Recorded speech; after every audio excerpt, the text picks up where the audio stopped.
Hello, career thought leaders. It's so good to see you. And we are in Brady Bunch view today, talking to some of the experts in our field around what we can expect for 2026. And we are going to be introducing them and having them share some of their top tips for 2026. So you don't want to miss this. So I am Marie Zimenoff. I'm the CEO of Career Thought Leaders, and we have a lovely group of experts here to share with you today. We are going to kick it off with Madeline Mackey. So Madeline, you've been in business, you're in private business, but you also have a background in a lot of different industries. Tell us a tiny bit about your background, and then what are your top tips for career professionals in 2026? Sure. Well, it took me 40 years to figure out what I wanted to be when I grew up. I'm a published biochemistry researcher. I worked in professional theater for 15 years, where you were laid off every 8 weeks. And then I went to go work for an international nonprofit. And then I started my business as the CEO and Chief Career Activator of Madeline Mackey and Associates. So I know a little bit about career transition. And I would say my top tips for both job seekers, career professionals, and career management resume writers is we all need to diversify our revenue streams. And one of the ways I've done that is I've added speaking and training to my business model from day one. And I will say that was the best move I could ever make, because speaking, number one, became a really great way to advertise my services and get people to know, like, and trust me. After hearing me speak on stage for an hour or doing an all-day workshop, they really got to know me and my expertise.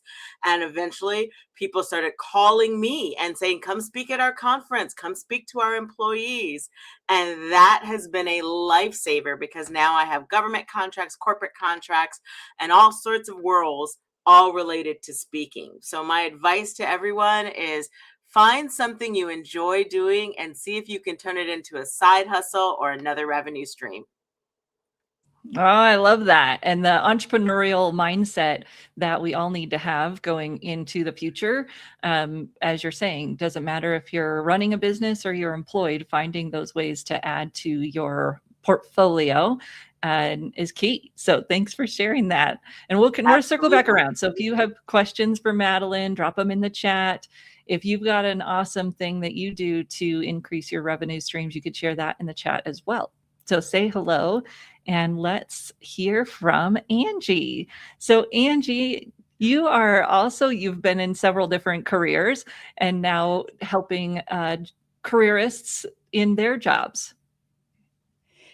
Yeah, I've been on quite the journey in my professional life, and all of that I think naturally culminates to, wanting to support other people in kind of finding the satisfaction that we're able to when we go through all of these changes. And what I'm really thinking about in our roles as practitioners in the coming year is kind of two parts. How do we stay relevant in business, but also how do we make sure our clients are staying relevant in their careers and in their job searches? And as we get more and more and deeper into the technology, the digital age, and now the AI age, I think that there's an interesting kind of two sides of a coin happening, where we really do need to be keeping up with what's happening technologically. And I think about being an AI-enabled human on purpose. So what that means is we have a responsibility both to the solvency and future and sustainability of our own businesses, but to our clients to understand what it means to be AI enabled and to use that ethically in this world. We are not in a position to just stick our heads in the sand and ignore that. But on the flip side, we're also a little bit in the AI gold rush right now, which means everybody is over-indexing it and putting it everywhere they possibly can, which also is not no, we live in this world of two extremes. No, everybody, no, right? So I think there's also this idea that like we're overdoing it a little bit, and we need to kind of pull back and find a nice like 4 to 8 p.m. flow of AI-enabled human on purpose. And from my perspective, the career services space has always had a need for more what I'm going to call human first transformational coach fundamentals.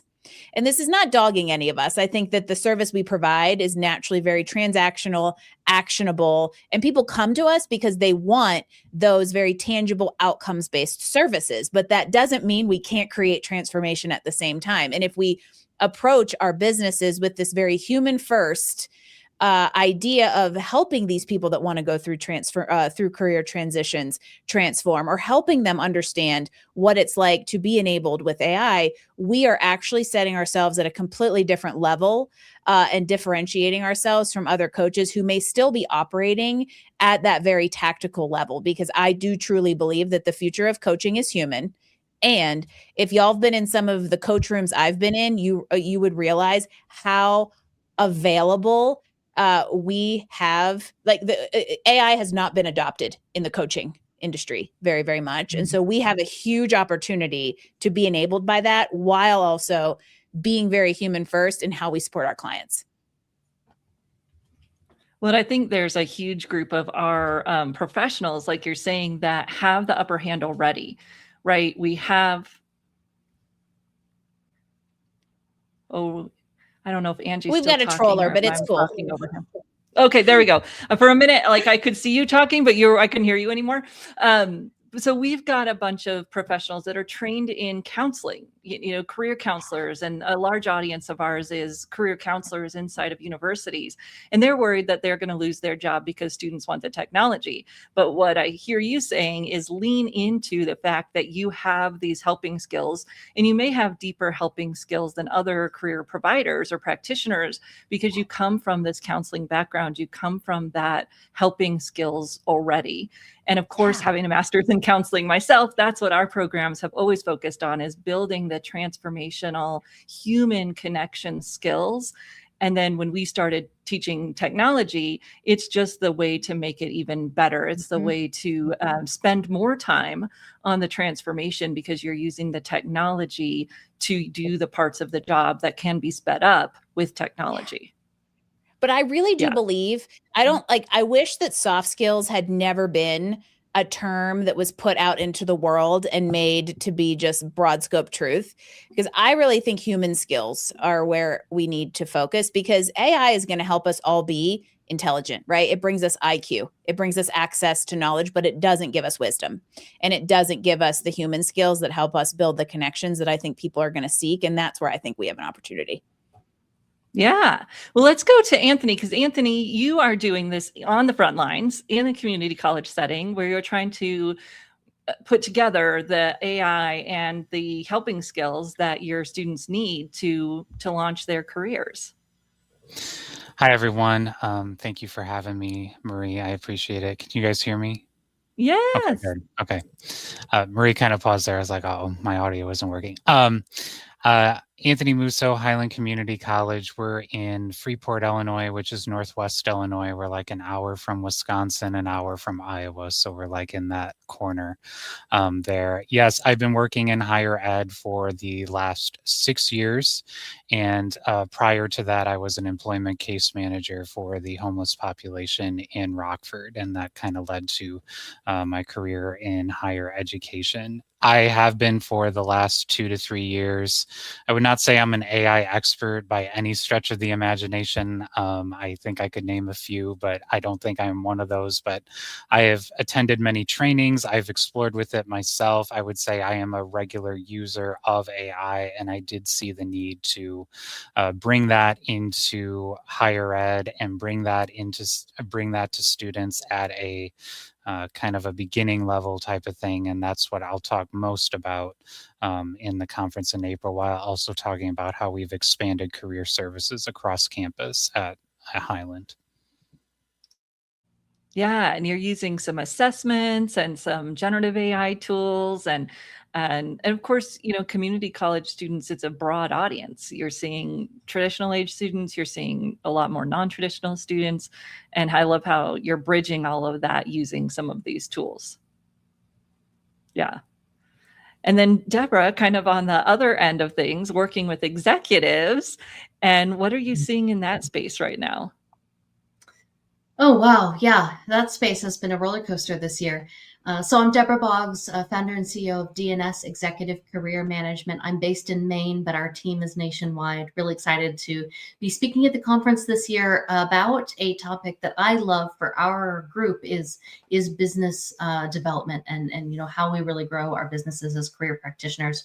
When, as you said at the top of the call, we are helpers naturally, right? So a lot of times these things feel uncomfortable when it comes to the sales and things. So to answer your question, what we're seeing in the market right now, really long lead times for our clients to get jobs, right? That job search process is taking forever.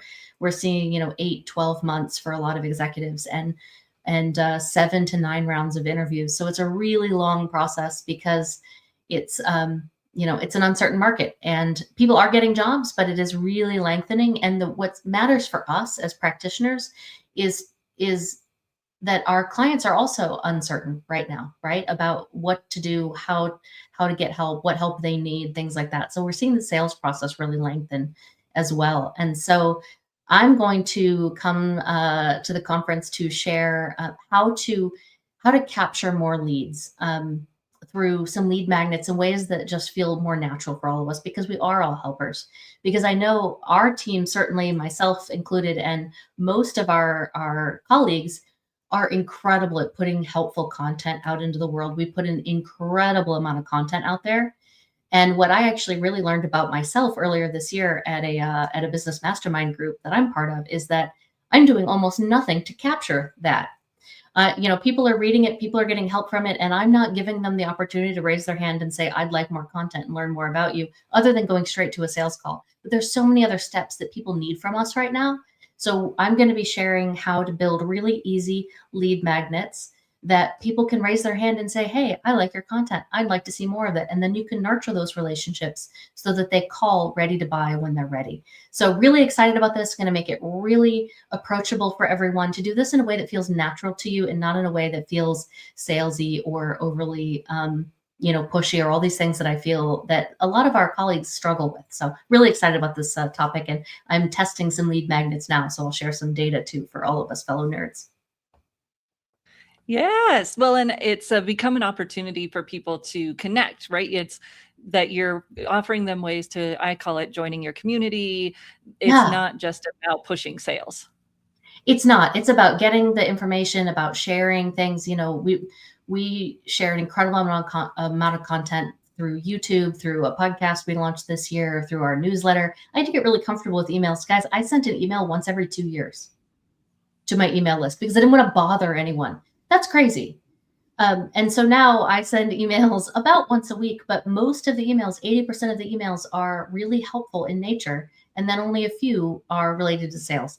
And that's been great for us to really stay in contact and in touch with our audience that gain a lot of value from what we have to share. So our newsletter has grown exponentially this year because I finally gave a way for people to raise their hand and say they wanted it.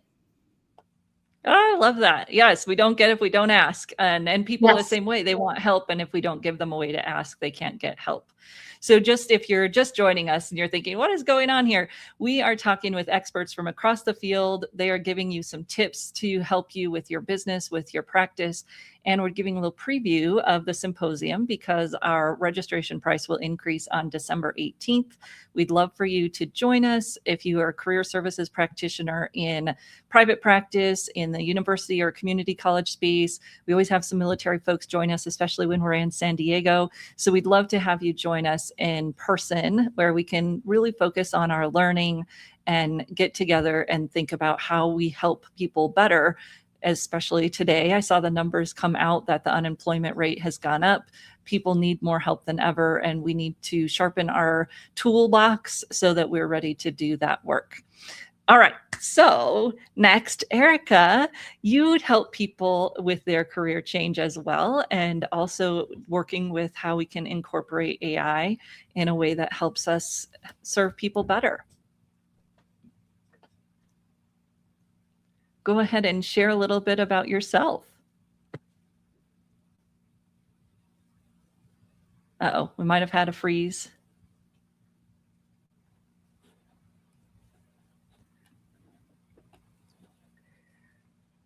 I'm having a connectivity issue.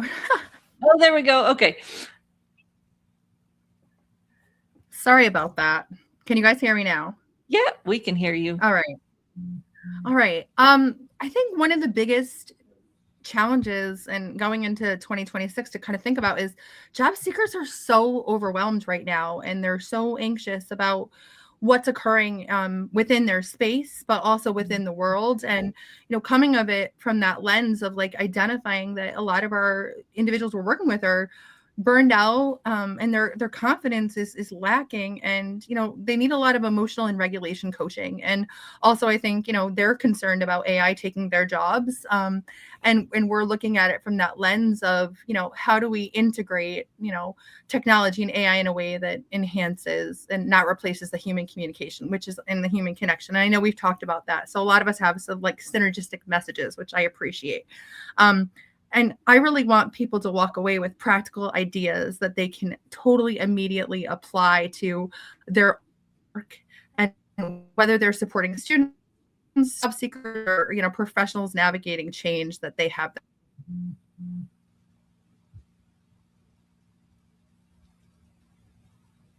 Uh-oh, we lost you again. Well, there you are. All right. Well, we are going to move in and we'll have Kyla share. So Kyla, you also run a small business and you're going to be sharing some tips on how to provide great service. Yeah, I am your career alchemist, transforming jumbled words into powerful brands. But even though I write resumes today, mainly, I have a strong background in business. I used to teach in the business school at the University of Colorado. I've owned multiple businesses, and I was even a coach at the Small Business Development Center back in Boulder, which was #1 in the nation at the time. So I have a background in that. And the thing that I was thinking about a lot leading up to this opportunity to do a workshop at the conference is just how it feels like there's a lot of talk about how to chase clients, how to post on LinkedIn and make a blog and do this and do that and buy advertisements or whatever. And the thing I want to talk about is how to get clients to come to you through referrals and raving fans. So that's really what my resume business has been built on, mainly because I'm lazy, but that's how I've gotten my clients over the last decade. And I want to share how that's happened for me, because I think it'll resonate with a lot of different people. The #1 tip that I'd like to give people today, and I would like to even give this as a little pre-homework assignment if anyone wants to come to my workshop, is to really start thinking about why are people coming to you. And in the world of AI, this is really the human element, right? This is why people hire us. They want us to solve their problem, right? And maybe they don't even know how to articulate that problem to ChatGPT. So we're there to solve their problem. And what problem is it that we're there to solve? For example, I say this to my clients a lot. I know you didn't come to me because you want a resume. You came to me because you want a job. But there's so much more underneath that. When as coaches, what we need to do, what we're going to do in my workshop, we're going to peel the onion. We're going to enter the hall of mirrors. We might cry a little bit, but we're going to dig really deep to get under that layer of, okay, they want a resume. No, they want a job. No, they want to earn enough money to pay for daycare. There's so many layers underneath. And if we can really identify what is the reason people are coming to us for, then we can start to give them what they need. And we can give them all these delightful extras that they never expected, that will keep them coming back, and that will have them telling their friends, you have to work with so-and-so. If you don't, I'm not letting you come over to dinner anymore. We want to develop those kinds of fans. Just an example of things that I do. Everybody who comes to me who gets a resume, LinkedIn, cover letter, they get my job search strategy ebook. It's something that I've had to create one time and I can give to everybody. And finding those little nuggets where you can create something that you can reproduce for people. And now even on top of that, I'm giving everyone a custom job search strategy as kind of a project wrap up. Because I can just plug it into AI, and now you can train your AI so easily to deliver things in your voice that there's no reason not to do these things. And what I'm finding, at least in my business, is that by doing these extra things, it's creating those referrals and those raving fans and getting people to come back. So I don't have to do all the extra advertising that I don't want to do. Although, Deborah, I did send an email today, a newsletter. I hated every moment of it, but I did it to do a holiday special. But yeah, so anyway, that's what we'll be talking about. Again, my tip is just really, you think your clients are coming for one thing, but what are they really coming for? And serve that need, not what's coming to you on the surface. And that exercise can be powerful for anyone in any type of role, right? Even for Anthony in the community college, because you've got to get your engagement numbers up, your participation numbers up.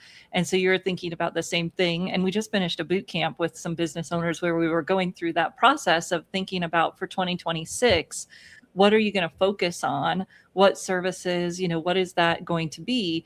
And you want to start by looking at what things are people already engaging in, and how do I magnify that next year, not spend a whole bunch of money and effort or whatever promoting a service or a program that people aren't buying, people aren't taking you up on. Okay, so we did get the news today, as I was just saying, that the labor market, the unemployment numbers are up.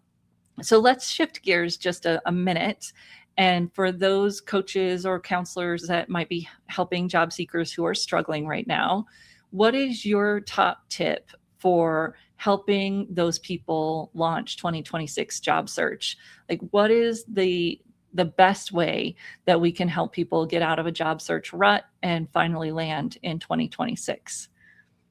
I think Kyla nailed it. The strategy, it's all about a key strategy where 80% of your time involves talking to people and not sitting on job boards day in and day out and spraying and praying, as we know many people do. But that strategy part, I do a 30-minute strategy with every single resume package. And with that strategy, we are making their target list of companies. We are going over LinkedIn and exporting their LinkedIn contacts, sorting those contacts by company, and saying that's the start of your outreach. You're going to reach out to the people that are at these target companies for you.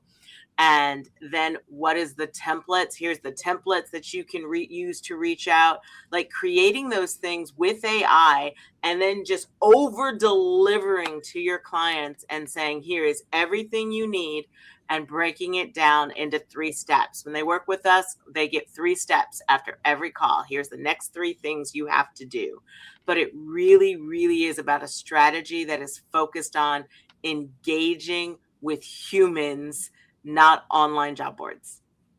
Yes. Can I jump in on that, Madeline? Exactly. And what I would add to that is getting creative about it, right? We've been talking about a lot of these strategies for a long time, but now it seems like it requires even taking that extra step. I've been coaching my clients to, mainly executive clients on this one, but solve their problem. Come to them make a video with a PowerPoint, just a few slides of, this is what I think you're trying to solve for. Here's how I would do it. Let's have a conversation. Almost coming in as a consultant. So for executive clients and even not executive clients, people need to get creative now. To my peers in higher education, I would just say, be ready to not talk about career services when students are coming into your office.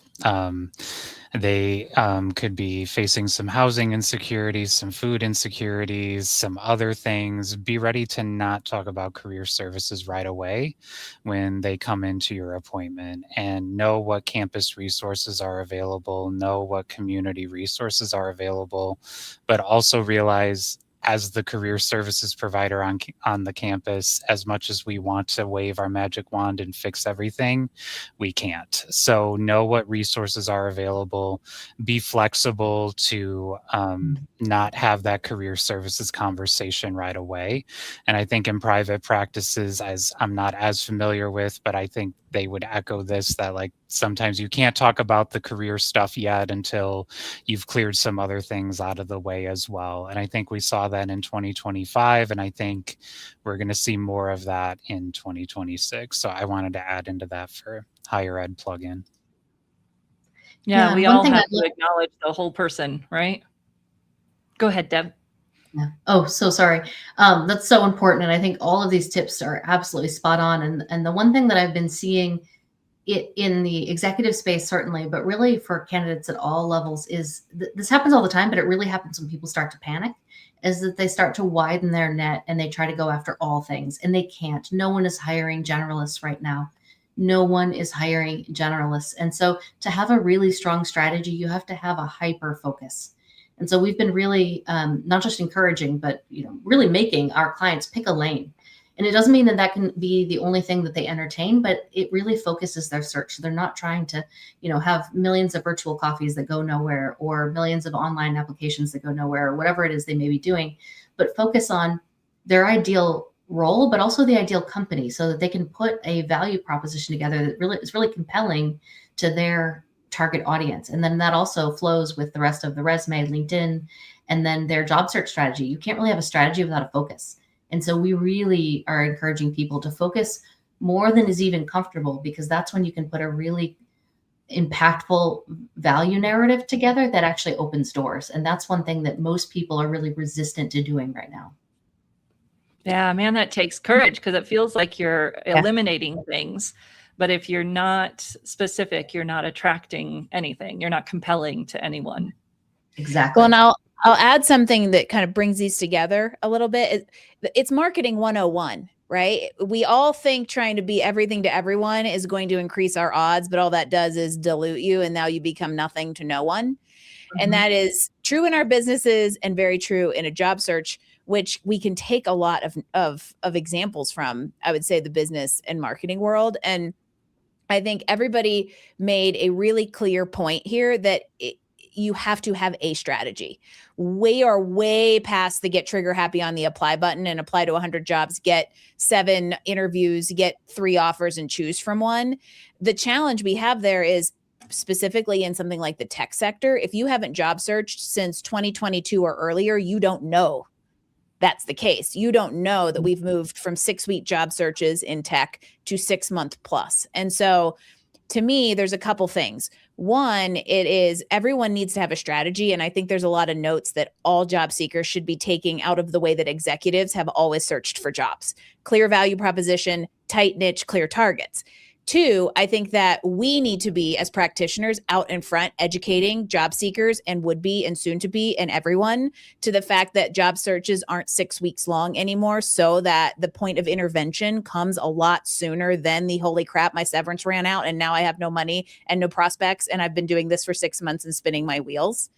Mm-hmm. And to that, I also say to all of you out there who might job search, could need to job search, everybody should always be prepared for a job search, because the more runway you give yourself, the better the options and the less desperate you're going to be once they start preparing themselves. So I think we need to be out there educating people to what that realistic runway looks like. And everybody should be thinking about starting sooner and adjusting expectations accordingly, because that is the easiest way to not be as frustrated by how long this will likely take as you consistently and methodically exercise a strategy.